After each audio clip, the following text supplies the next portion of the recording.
দুটো তিনটে চারটে পাঁচটা ছটা সাতটা আটটা, 8টা দোরমা করব। আর এইগুলো আলু পটলের রস। বন্ধুরা কি করব, পটল নিয়ে আমি ভেবে পাচ্ছি না। এইগুলো তাই হিসাব করছি।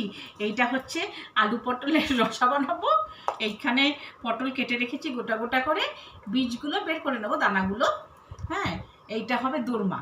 আর এইখানে যে আছে খোসাগুলো, সেগুলোও ফেলবো না বন্ধুরা। এগুলো কালো জিরে, শুকনো লঙ্কা, রসুন দিয়ে বেশ সুন্দর করে বেটে বেশ গরম গরম ভাতে 1 থালা ভাত খাওয়া যায়। তো ব্যাপারটা কি জানো তো, আজকে বৃহস্পতিবার তো এখানে হাট বসে, তো এই হাটে গিয়েছিলাম, বেশ 1 কেজি পটল নিয়ে নিয়েছি। পটলে এবার কি কি করব বুঝতে পারছি না, এসেই বসে পড়েছি কাটতে। তার জন্য তোমাদের সাথে একটু শেয়ার করলাম যে দেখো পটলে কত রকম আইটেম করব, এবং কি পটলে কিছুই ফেলছি না আমি, সবগুলোই খোসা পর্যন্ত খাওয়া হবে।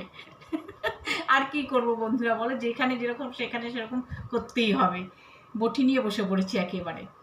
চলো দেখতে থাকো, সঙ্গে থাকো।